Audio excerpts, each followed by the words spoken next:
muri Zimbabwe afadza mairi ozovhura umbe manje oya chiexpose achiti ZANU-PF iri kusa nhamo nekutamura munyika yedu nyika yeZimbabwe nekuda kwechiitiko chaitika pakaona kuti gold mafia Scott Sakupwanya aiwa anodrilla maboreholes yari gold mafia zvirasi kuti ZANU-PF iri kuita a great work asi iyo ZANU-PF iriyo iri kukonzeresa kutamura munyika. Notifadzai mahere sara mina mashoko ataura nokunzi rebva subscribe ulike utina on the bell icon torambochiona maupdates andokupa pano paZim News Live. Notano yanyora achiti did you know last week the government held a award ceremony to celebrate bizarrely its top performing ministers. Anoitambira achiti the top performing minister was the Minister of Water Anxious Masuka.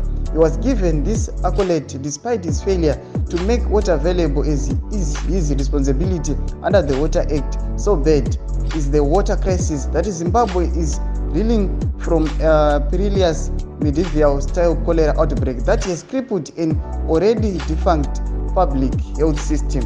To make matters worse, communities are having to rely on the goodwill of alleged gold mafia dealers to build them boreholes. In a normal country, piped clean drinkable tap water is a basic utility that needs not to be negotiated. However, the goons have destroyed Zimbabwe and taken us to the stone age. Domashoko anaitoka panapa nafadzai mairi achiti aiwa ito responsibility government kuita zvinhu izvi asi ZANU-PF ichipinda nema gold mafia ndo yava kutanga kunodhila maboreholes. Zvoita sekuti aiwa ZANU-PF iri kushanda asi pasimborina. Muri Zimbabwe tiudzei munoti kudii pamusoro penyaya iyi, tiudzei mabvungiro enyu. Pinai mucomment section medu musangano kusubscribe kulike tonotana on the bell icon. Torambochiona maupdates andokupa pano paZim News Live.